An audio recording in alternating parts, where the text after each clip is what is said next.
Welcome to the Gay Buddhist Forum, where teachers from all schools of Buddhism offer their perspectives on the Dharma and its application in modern times, especially for LGBTQI audiences.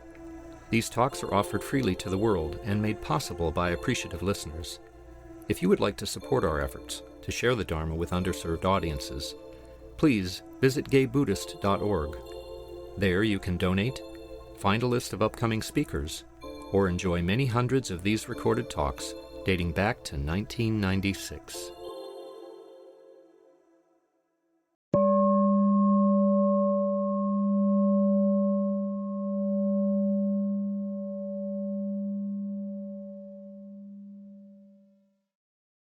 Okay, welcome back.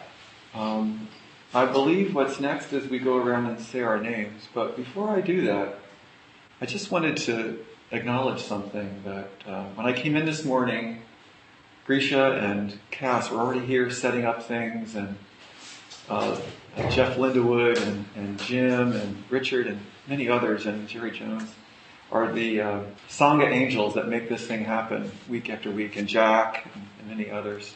Thank you so much for just being who you are and doing that stuff so brilliantly. Thank you so much. I'm George Gibbs. I'm your facilitator today. Grisha. Jason. Matthew. There's Jeff. Jay. Jack. Tony. I'm Richard. Mike. I'm Jim. Stephen. I'm Brad. Juan. My name is Cass. Thank you. Anybody on Zoom want to introduce themselves? Hi, I'm Bob. Hi, Bob. Hi, everybody. I'm going to introduce you, Bob. Okay. Okay.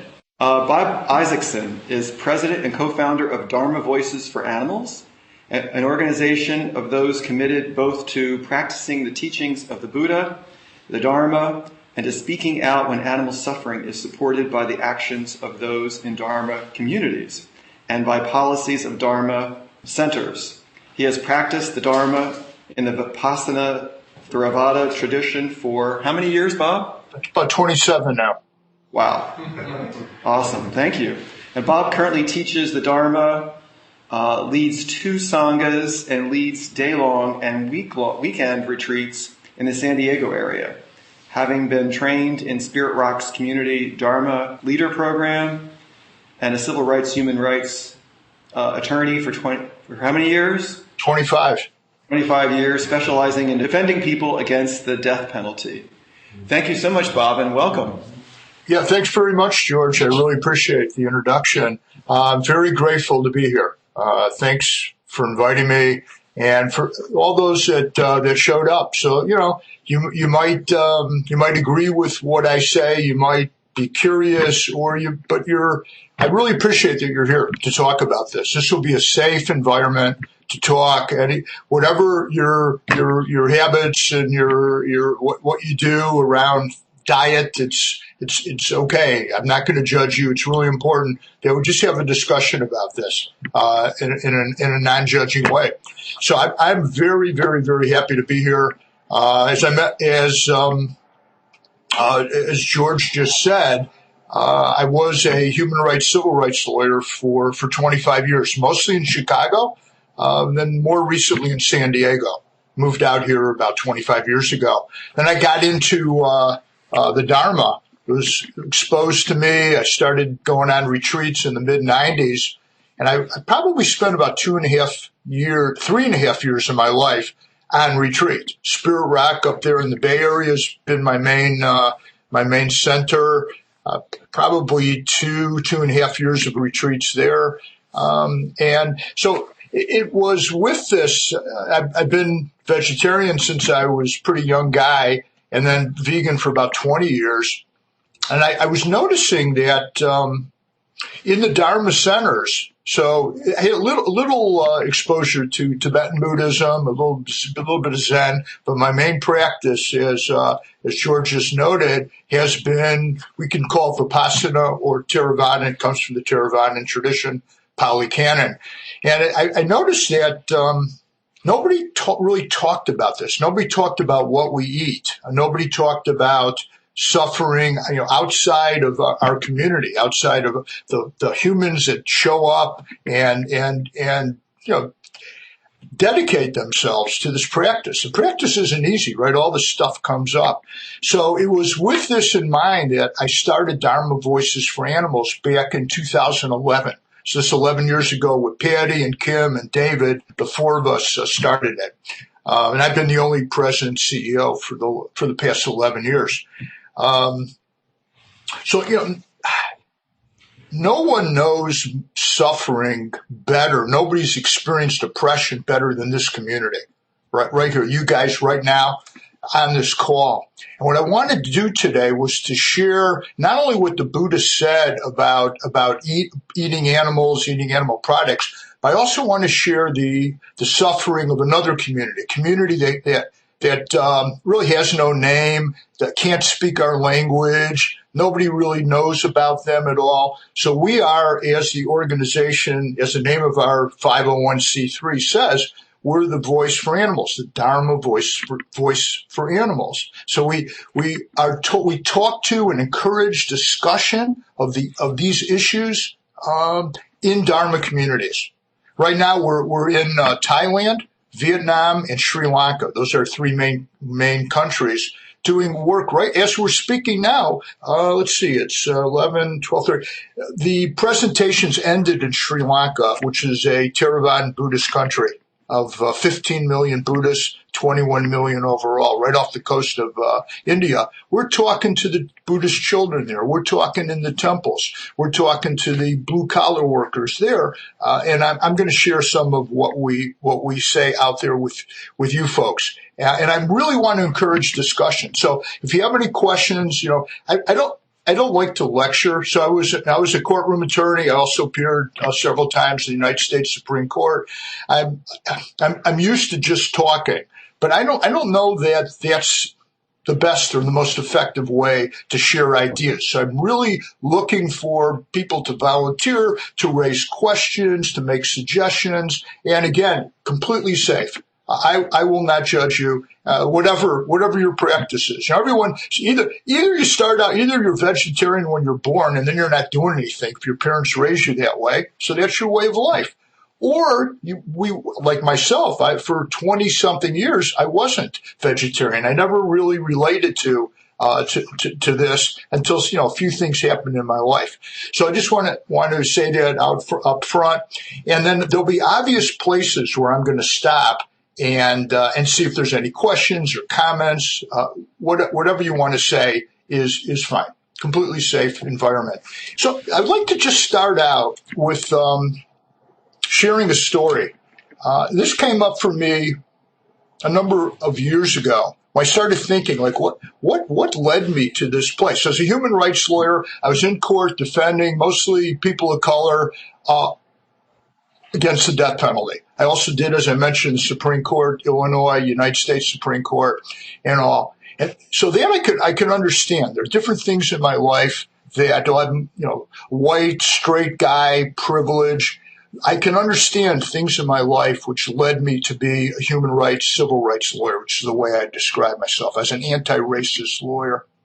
But it was a little more difficult for me to find what it was that brought me to being an advocate for animals. And one day I remembered this. When I was, I'd say 5, 6, or 7 years old, I grew up in Chicago. My mother used to take me to the Museum of Science and Industry. So it's on Chicago's south side. It's very near Lake Michigan. It's really quite a beautiful venue. And they have all kinds of exhibits there. But what I remember is going down into the basement where they had a huge exhibit of little chickens, of baby chicks being born. So they had it like an incubator. It was enclosed, and these eggs would come out. They're probably chickens in the back, female, of course, chickens laying eggs, and they came out. And then I would watch, as everyone would, I'd hold my mother's hand. I would watch these little chicks peck away at the inside of the shell and eventually break the shell. It wasn't easy for them to do it. And then they'd come out. And I was just in love with these little chicks. They were so cute. I couldn't believe how cute they were. I never really thought about, I was just a little guy, I never really thought about what happens to them. So after they were born here in this exhibit, this is a Museum of Science and Industry, they were probably had something to do with agriculture, but I don't even know. Like, what happened to these chickens? So I believe this was a really powerful seed that was planted in my heart way back. This is a long time ago that this happened. I want to acknowledge, so any questions so far or comments so far? We'll start getting into it. Anybody? Okay, so this is I want to acknowledge, this is really difficult to talk about. And the reason we started Dharma Voices for Animals, or DVA, back in 2011 was because, as I mentioned, no one was talking about it. And I think one of the reasons no one talks about, or very few people, let's say, talk about, I had never heard it discussed. Back then it was 17 years. And I was sitting retreats. I was teaching Dharma. I had several teachers that I was checking in with regularly. It just never came up. It just never came up. So this is difficult. We don't want to be judged. There's anxiety to talk about this. People don't want anybody to tell them that what they're doing is not a good thing to do. There's all kinds of reasons that we don't talk about this. So I just want to acknowledge that. And again, how grateful I am that you showed up to listen and hopefully to share your ideas, your questions, and all. All right, so let's get into it. What did the Buddhists say about vegetarianism and veganism? So let me define this. I think probably most of you know this, but I don't want to assume that everyone does. So vegetarian, the way I'm using it, by the way, has different meanings in all the Asian countries. And the reason we do a lot of work in Asia is because that's where 98% of the Buddhists in the world live. And in the countries of Thailand, Sri Lanka, and Vietnam, there are approximately 140 million Buddhists, 140 million. So for us to do the most we can to advocate for animals, we're in these three countries. And we hope to expand, depending on our ability to raise money in the future and all that. But what did the Buddha say about vegetarianism and veganism? What did he say about eating animals?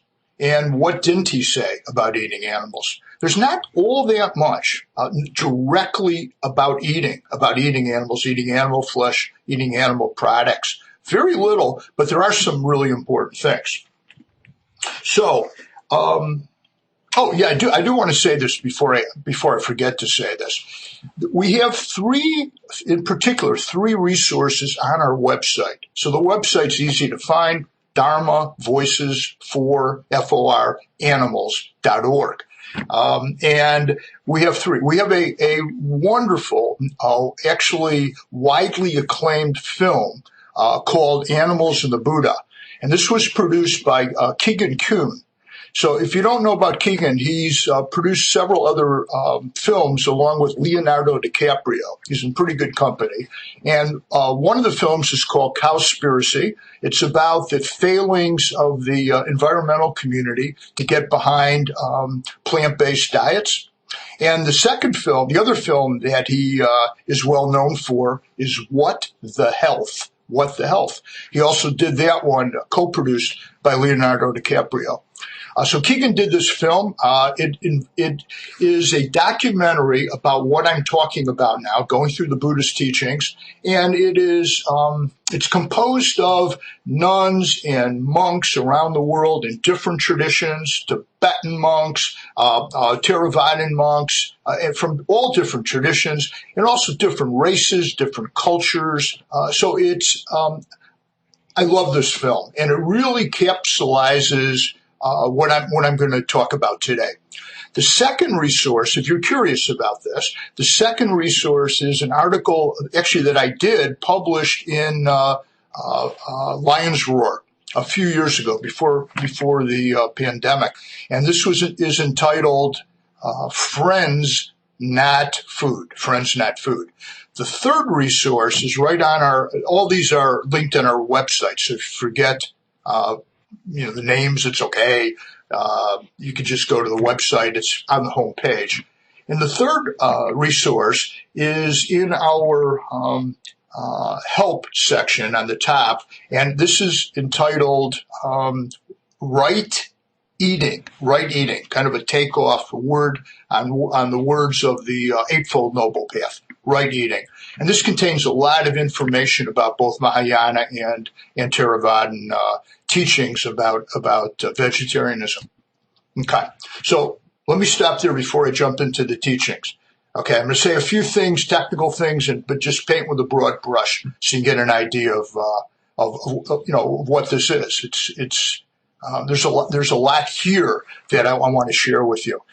Any questions so far from anybody, or any comments that you guys have? Yeah. Okay, so let me go on. So, what are some of the reasons? If you talk to some teachers, so there's a number of teachers at Spirit Rock. I understand that a lot of you folks are Tibetan or Vajrayana Buddhists, and that's your tradition. So that's more Mahayana, of course, the suttas, and it's all, what suttas or sutras the different traditions rely on can be kind of complex. But you see throughout the Buddhist teachings, in all of the traditions, a common thread, a common theme, and that is don't harm. Don't harm. It's in the first precept. It's all through the Pali Canon and the Mahayana teachings. It's everywhere. Don't harm. So who's included in this? So what did the Buddha mean? Don't harm humans? Of course. That's it. What about animals? So the way the Buddha broke this down, and his teachings, I think, are clearly, I'm no expert in world religions. I have enough just to keep up on the Buddhist teachings. But from my understanding of world religions, the Buddhist teachings on compassion and non-harming towards animals is the strongest of any of the major religions. And the reason for that, I believe, is because he defines the circle of compassion, the circle of non-harming. Who and what are the beings that are entitled to our compassion, are entitled to not being harmed? And that is sentient beings, the word sentient. So what does that mean? Sentient means feel, ability to feel. And that includes feeling pain. So there's no doubt that the fish, there's so many studies have been done about this, that the chickens, the turkeys, the cows, the pigs can all feel pain. They can also feel terror and fear, as we can. They also value their lives as we value our lives. So where then does the Buddhist teachings about this, where can we see examples of this? Okay, and as I'm talking, I'm hoping some of you guys will jump in. First precept, all right? First precept, non-harming. All of the precepts, using our sexuality in a way not to cause harm. So all of the precepts are around the theme of not causing harm. The first one is the most direct, or most direct, maybe not, but it's the first one that he talked about, which is a do not harm. Sometimes interpreted as do not kill. Either way, animals getting to our plate obviously are harmed terribly. And we're going to talk a little bit about that. So you got the first precept, although it's interpreted by different people in different ways. I'll be talking about this. The second is compassion, or karuna is the Pali word. Compassion. And as I mentioned before, sentient beings are entitled to our compassion. In Theravada tradition, in general, the metta practice is the Brahma Vihara. So in Tibetan Buddhism, I understand it's the four immeasurables. The metta is stressed, the loving kindness.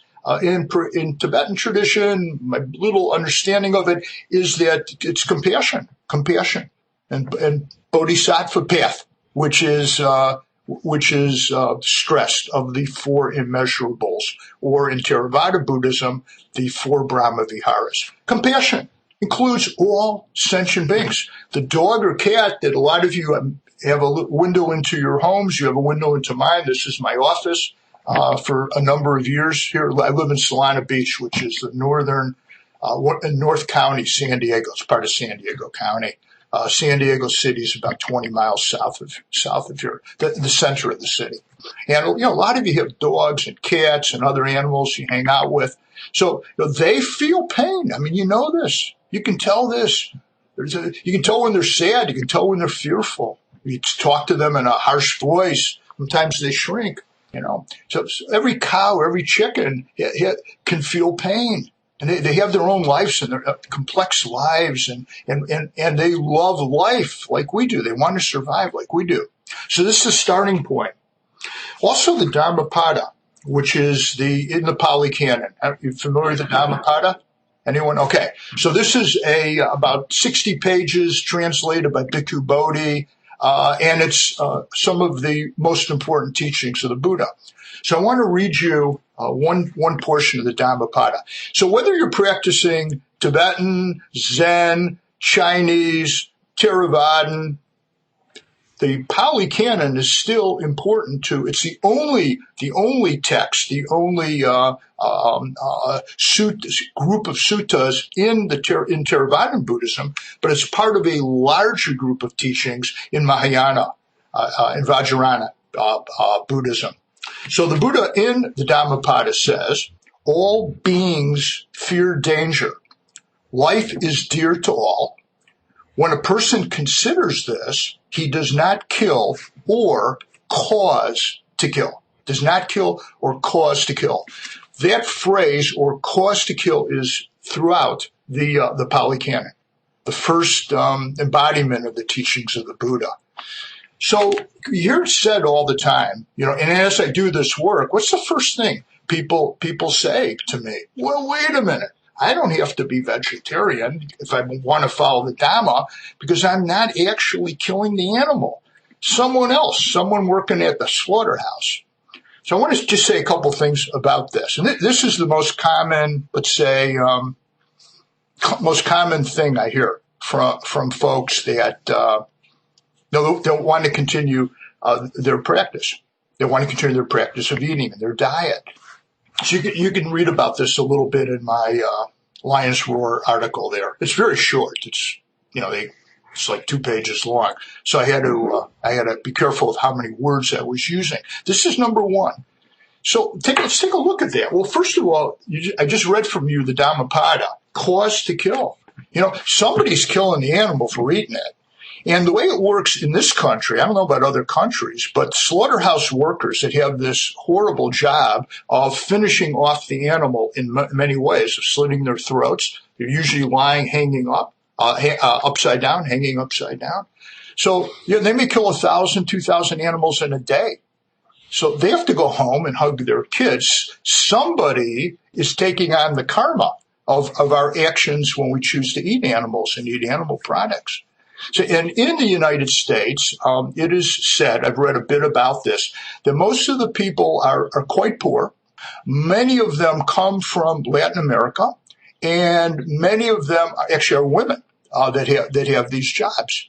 So for those that say no bad karma for me, or kama, it's the Pali word, no bad karma, I'm not killing the animal. But of course, somebody has to kill the animal. And the other thing is that in the Dhammapada, the Buddha makes it very clear that it's causing to kill, getting someone else to kill, which is an act of non-compassion. It violates the precepts, and it violates the notion of compassion. And all of the Brahma Viharas are the 4 immeasurables. Let me stop here and see. I've given you a lot of information, and see what those who think, hey, I agree with this guy. I agree with what he's saying, but or somebody that's saying, well, wait a minute, what? I want to hear from you, and if you'd be willing just to say something. What are your habits? What are your questions? Anybody? Okay, fair enough. Let me go on. But I, again, invite you to say, yeah, is somebody? Yep. Oh, yeah, great. Hey, Christian, how you doing? Yes. I just want to thank you for giving a voice to the animals and making it as clear as I've ever heard it made, that I have some culpability in killing animals. Now, So thank you for that. Thank you for saying that. And so did I for many years. So, I appreciate that so much. And so what we could do, and this is the teaching of the Buddha. First of all, be kind to ourselves and forgiveness to ourselves, but at the same time, make a move, do something even incremental. So maybe it's one meal. This is how I started out. So I was vegetarian for a long time. Something just happened when I was in my 20s. But I was just not able to see the suffering involved when milk and eggs were produced. So if you look at this, oh my goodness, I have to give up everything. You're never going to take a first step. Just do something. You could save so many animals. Go vegetarian, or better yet, go vegan just for breakfast. Try it one day a week. So instead of cow's milk, soy milk or almond milk or rice milk or oat milk. There's so many different, and there, when I started out, the veggie burger was like terrible, but now they have actually great substitutes. I just had something called Just Egg because I just discovered the product. It tastes like scrambled eggs when you put it in there. And so there's so many different substitutes that you can find now. Just try one meal a week or one meal a day when you go out to a restaurant. I mean, San Francisco is like one of the vegan capitals of the world. You've got, I don't know if this is still on the west side of the bay, but there's something called Millennium. Is that still in San Francisco? This is one of the best vegan. Is that still out there, George? Oakland, okay, so they moved across. Yeah, I mean, a great restaurant. We don't have so many here in San Diego. Next time you go out, bring a friend or two. And then, of course, in Berkeley, there's like every block, there's 5 vegan restaurants there. Or start vegetarian. Vegetarian, you're sparing the lives of 90% of the animals. Better yet, go vegan. But it's hard to go from eating everything to vegan. I mean, I'm an example of that. So instead of thinking, oh my gosh, look what I have to give up, as Mark Coleman at Spirit Rock will say, being vegetarian, giving up, renouncing animal flesh, eating animal flesh, is an act of dana. It's an act of generosity to the animals. That animal is already dead, but there won't be another animal that's killed to replace it. Give up the sausage. But do it one meal or one meal a week, or maybe breakfast all week. You can just do it incrementally. Take certain things out of your diet, and then appreciate what you're doing. Yeah. Anyone else? Yeah. Oh yeah. So Harley, hi. Yeah, thank you so much. I appreciate your survey, and I respect that. And I'll just say, coming from where I am, I've spent many years being a vegetarian, and I understand that. Living in the Bay Area, it's part of our culture. But I've also spent many cumulative years in Asia, traveling in Buddhist countries. And it's very easy to be a vegetarian or vegan traveling. However, in many of those Buddhist countries, with people that are very Buddhist and practice, they eat meat, and for reasons of necessity. And I'll start with Tibet.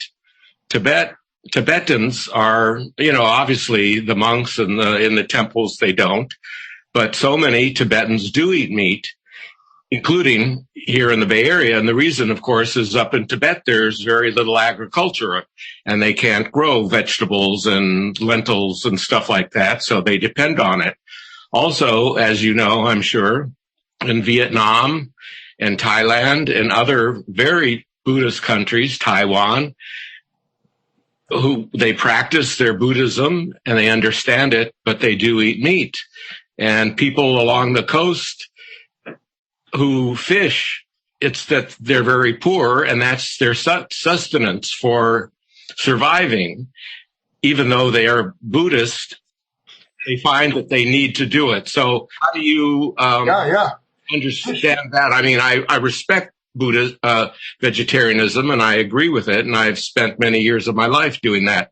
But I also understand people's lives for survival, and they are very good Buddhists.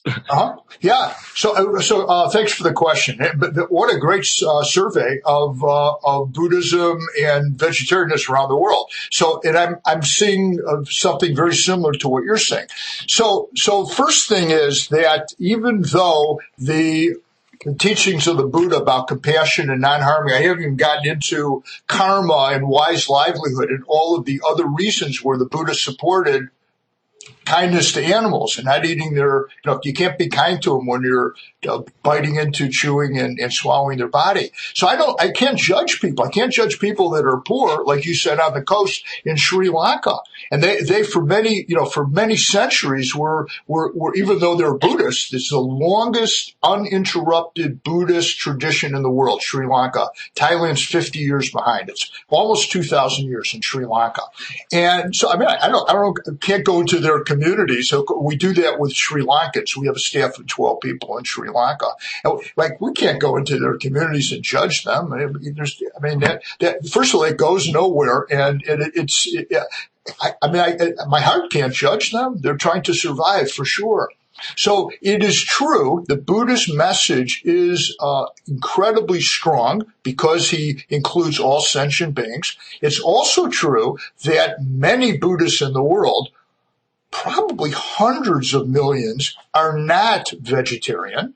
And it's also true that in some places, like in Tibet, the people that are still left in Tibet, terrible invasion and occupation. A good friend of mine is a Tibetan monk. He's on our website. His name is Geshe-la Felge, and he's been in my home for periods of time, 5 different times over the years. So he got beyond this. When he went to India in exile, he literally escaped when the Chinese were coming in 1959. He made up his own mind. He was 4 years old, but he made up his own mind when he was big enough to make up his own mind, and decided that even though when he was growing up as a nomad, his nomadic family up in the high regions of Tibet, and they had, like you say, vegetables and fruits don't grow there. But when he moved to India, he realized that he had a choice to be vegetarian. And then he was also a member of the Tibetan parliament in exile, and he's a friend of the Dalai Lama, who's his mentor. He sponsored a bill in the Tibetan parliament in exile that all Tibetans should be vegetarian. So the bill did not pass. And then, like you said, a lot of ethnic Chinese in San Francisco, in Taiwan, in China. So the teachings of the Chinese monastics, ethnic Chinese monastics, they take vows to be vegetarian. And that means in their culture, no animal products. They might call it pure vegetarianism. And so, but yet the followers are not uniformly vegetarian, either not in San Francisco and not in Shanghai and not in Taipei, where I've spent a lot of time.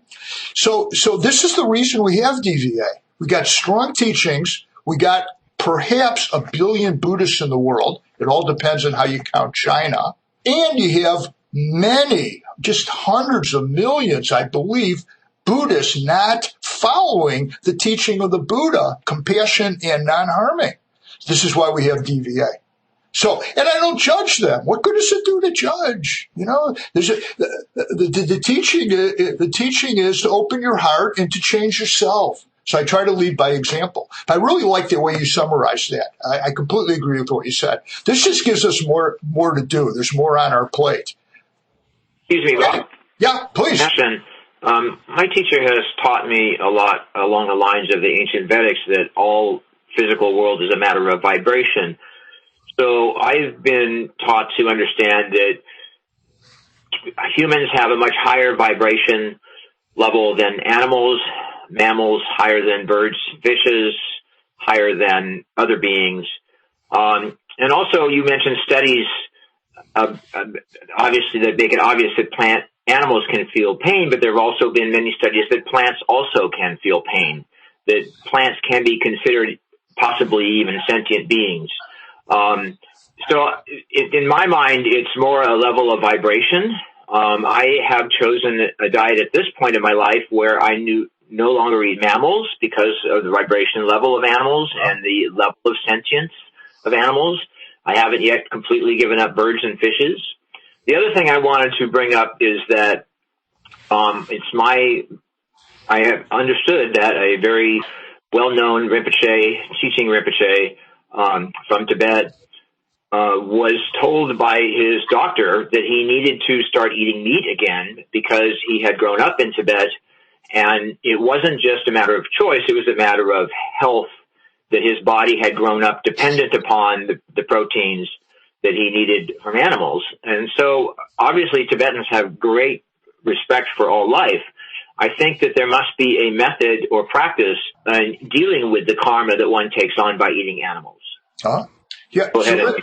Yeah, Richard, no, thanks a lot for your comments, and I'm going to just say a few things about that, because I don't think it's worthwhile to debate whether plants are sentient. I could just tell you that overwhelming science opinion is that they're not, that there's no evidence they feel pain. They do react to things for sure, but just to leave it there. We know that animals do, right? And it'd be a real shame if plants were feeling pain, if like all the scientists got that wrong, because we have to eat something, which I think is the implication of what you're saying.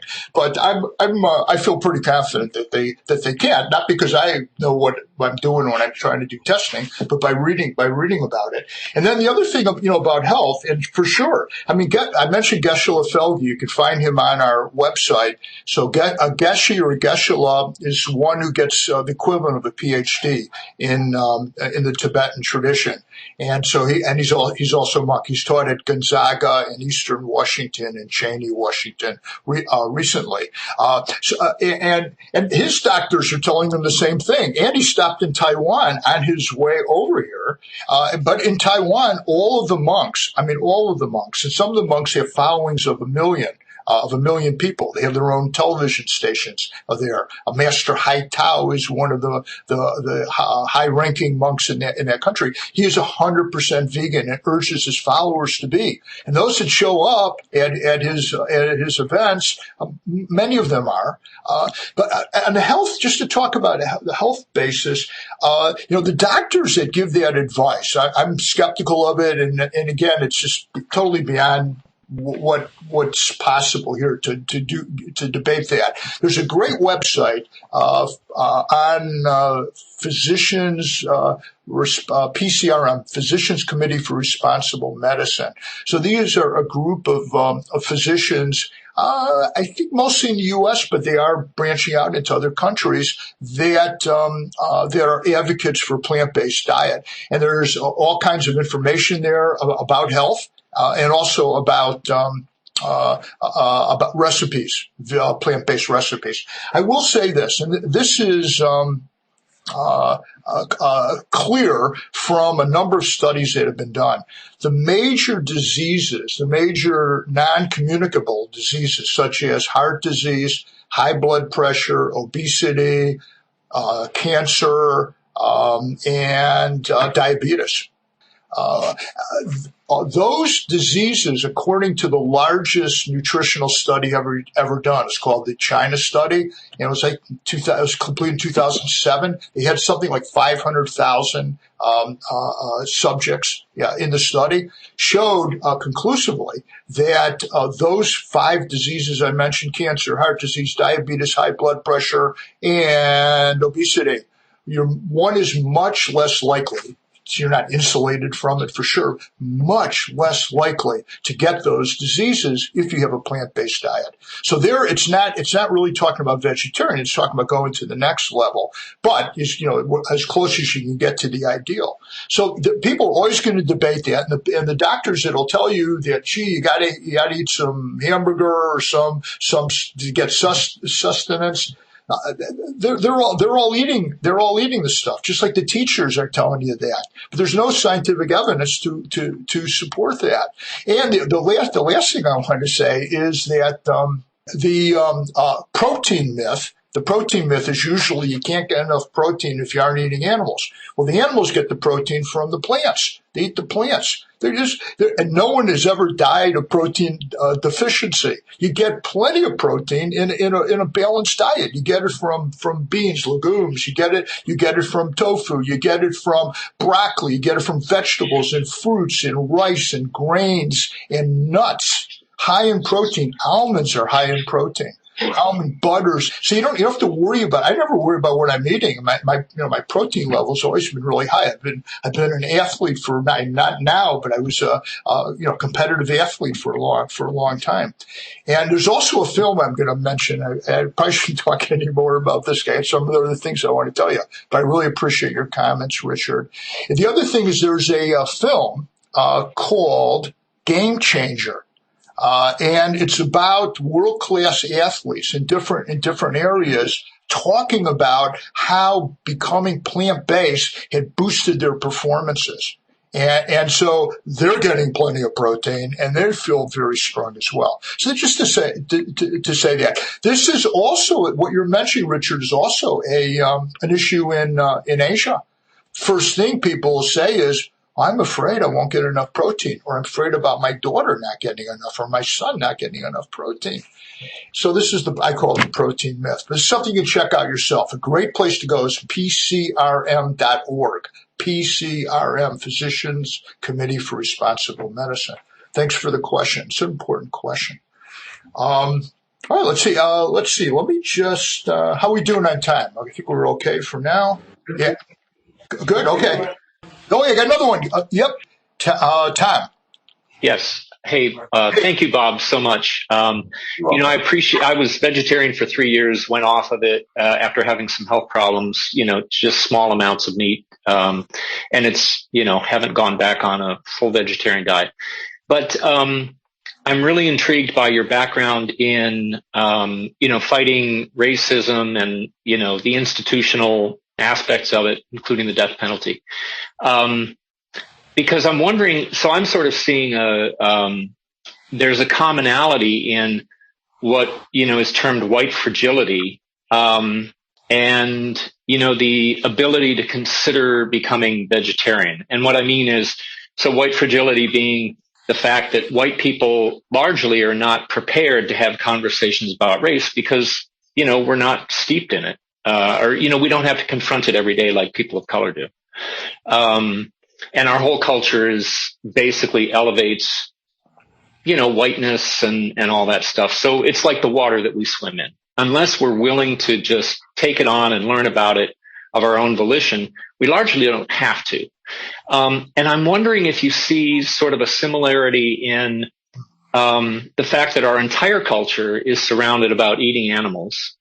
And the fragility part, if that term applies, is the fact that, so for instance, vegetarians and vegans are very well versed in the issues. They're very knowledgeable, far superior to knowledge about this topic than people who eat meat are, just because we don't really have to think about it unless we want to.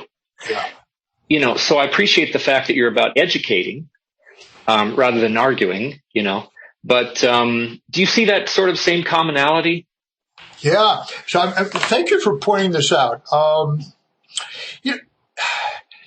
So when you think about social action, I could use Spirit Rock as an example. How many here have been? It's not far away from where you are. So, it's in Woodacre. Spirit Rock, a bunch of people. Yeah, good. Okay, so let's go back about 15 years ago. And 15 years ago, this is when I was taking the training that led me 15 to 17 years ago. It was like a 2.5 year course.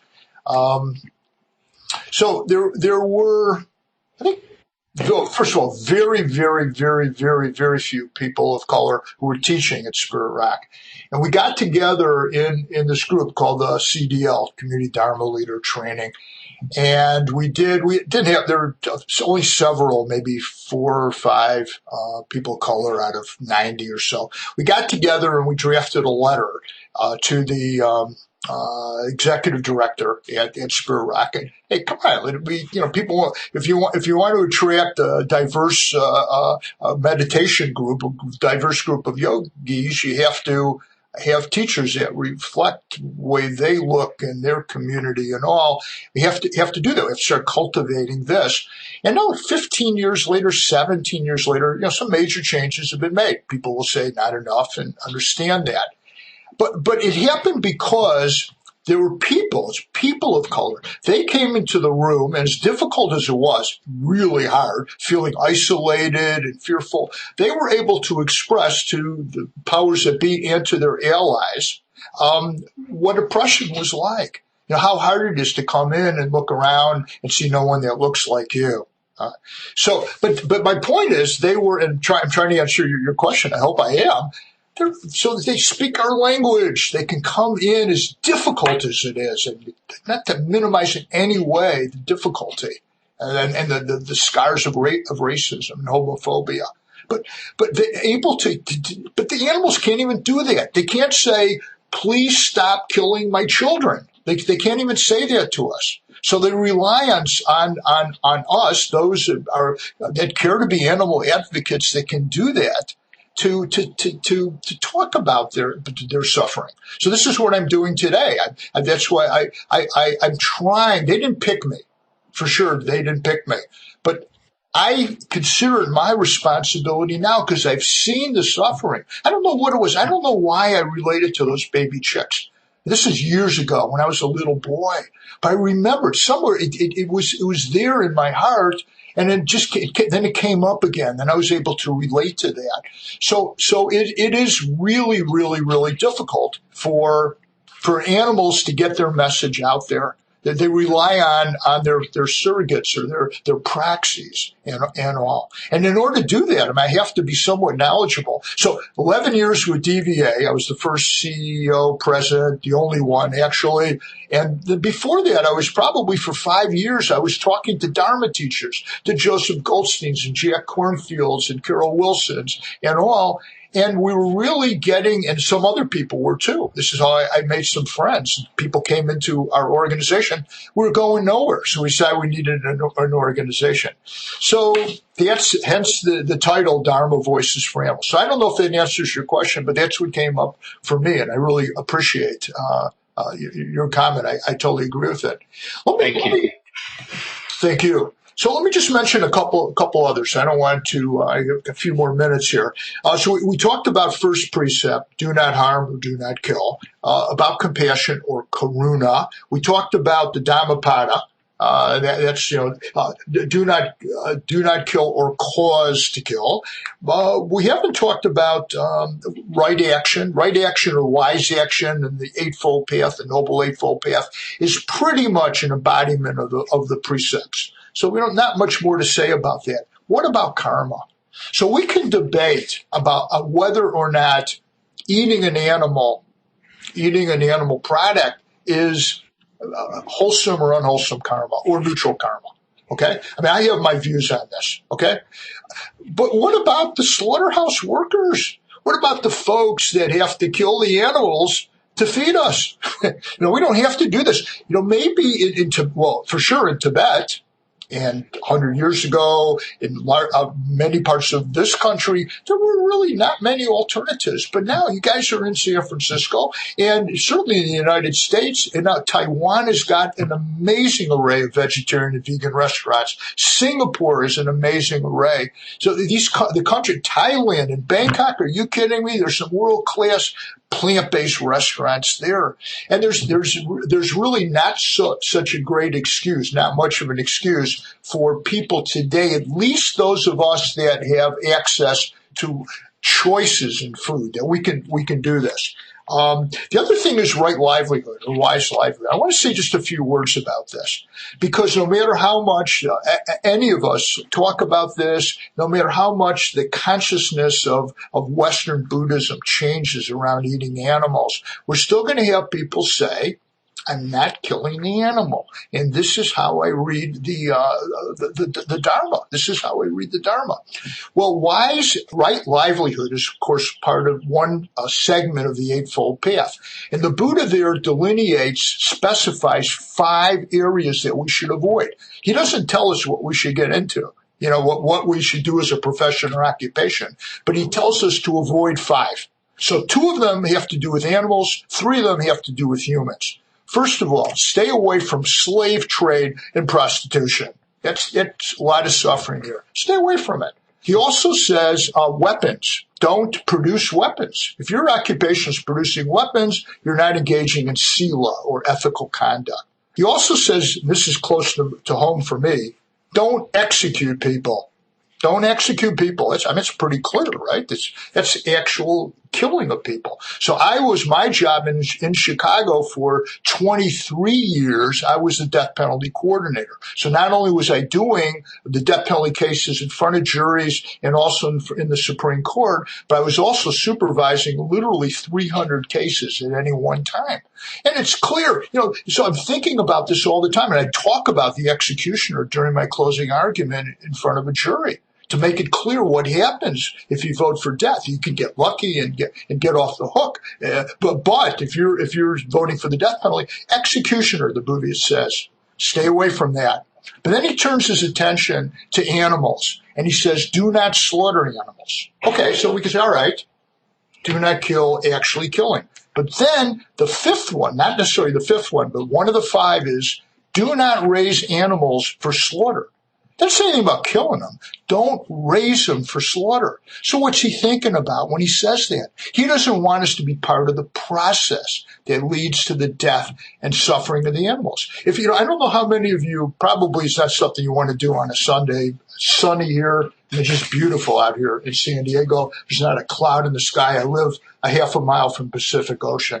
It's beautiful. Okay, but you're probably not spending your Sundays reading about this and looking at films. But there are some wonderful films that were videos taken of factory farms where animals are raised for slaughter and slaughterhouses. One of them is called Meat, M-E-E-T, Your Meat, M-E-A-T. Meet Your Meat. Alec Baldwin narrates this. The second one, and it's linked on our website, or just go to YouTube, just Google it, and you'll find it. It's about 12 minutes. It's graphic. But this is what happens to animals in factory farms and slaughterhouses. And then another one I want to recommend is called If Slaughterhouses Had Glass Walls, We Would All Be Vegetarian. And this is narrated by Paul McCartney, the former Beatle. And both of these films, and they're short. It's like 8 or 10 minutes, and that's also graphic. But what I do, I can't watch it all, and I'll just close my eyes for a second and then open again. But I want to see what happens. So what they do, you can't go to a slaughterhouse. You can't take a tour of a slaughterhouse or factory farm. They got barbed wire fences. They have attack dogs behind the fences. They have electrified fences because they don't want you to see what happens inside those factory farms and slaughterhouses. So they make sure that's private, but they march in the slaughterhouse workers. By the way, they're the lowest paying of any of the industrial jobs, and it's the most dangerous because these hooks come around and people are getting hit by it all the time. This is the life of the slaughterhouse workers. So we actually have a window, just like when we saw who I used to see black folks, African Americans, in court the morning after the police got them. Now the police hadn't murdered any of them, they hadn't killed any of them, but they had bandages on their head. And what happened is they would have to go through a plea bargaining because no one would take their word over that of a police officer, and they'd wind up. Nothing would ever happen. They'd be beaten. I would see them the next morning when they still could barely move around. So I was not surprised when the videotape of Rodney King being beaten came out, because I had seen the next morning of people being beaten like Rodney King day after day after day in Chicago. And I thought it's probably not different. So the videos that I'm describing, and there are many others, brave people that go in there smuggling cameras, and now, of course, all you have to do is bring your phone in there. They got a chance to see what was happening. And we have a window into what's happening because of their bravery in taking video recordings of how these factory farms and slaughterhouse work. So if you're curious about this, if you just take a look, please. This is the practice that we're asked to do, is to try to come in without causing as little harm as possible. Take a look and see where your food comes from. However you imagine it, it's 1,000 times worse. I can guarantee you that. So please take a look at that. Let's see, maybe just a minute or two. I don't want to, before that, maybe if there's a few questions, I just want to mention a couple other things. So it's not only compassion and non-harming that is a reason to be vegetarian, or better yet, vegan. Also, the environment. The United Nations did a study. They commissioned some of the top scientists in the world. I think 2007, they announced their findings that the single biggest cause of global warming was not transportation, not even close. All the cars, all the buses, all the ships, all the planes, not even close to producing the greenhouse gas effect or the global warming effect of factory farming. They're cutting down the Amazon to graze cattle. Water is being amazing amounts of water. The waste from animals is polluting our earth. So if you don't care about the suffering of animals, please consider making a change in your diet because of our earth, our fragile earth. And of course, we have health. We talked about that. You can Thank be you, Bob. yeah. Thank you so much for Yeah, everything. George. Thank you. Thank you, everyone. I really appreciate all of you showing up, and I support you guys 100%. And we're in this together. Whatever path you take, please consider changing your diet if you are if you're not at least veg. Please consider just do it incrementally. See what you can do and see what works for you. But know that when you make a change, it makes a difference. Every one of these lives matters to the animals. Every one of them. Thanks a lot, George. I really appreciate it, and all of you. Thanks a lot. Announcements, reactions. Do we have a host today? Yes, we have a host today. There's some snacks on the table, including chocolate chip cookies. Jason brought. Thank you, Jason. And I will be going around with the Dharma bowl, so please fill it with money. Support all the various things that GBF does, and have a nice day. Hey, I have a burning comment. I've been holding in for a while. It's I'm opposed to the death penalty, and because innocent people have been killed, so therefore I'm opposed to it. So there's a stipulation in my will. Might make your job easier. It says, I hereby instruct the executive of this here my will to testify in a court of law in the event that I'm murdered on amnesty on behalf of the culprit. That's that. Just because I don't want people who love me begging for their death. That's it. Thank you. Anyone else? Well, I guess it's time to gather for the dedication of merit.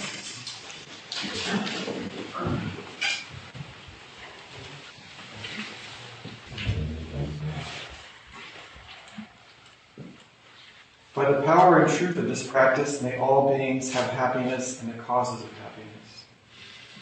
May all be free from sorrow and the causes of sorrow. May all never be separated from the sacred happiness which is without sorrow. And may all live in equanimity, without too much attachment or too much aversion, believing in the equality of all that lives.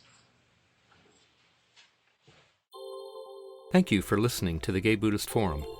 If you would like to hear several new talks per month and be notified of upcoming speakers so you can participate live, please subscribe to this podcast, like us on Facebook, and join our mailing list by visiting gaybuddhist.org.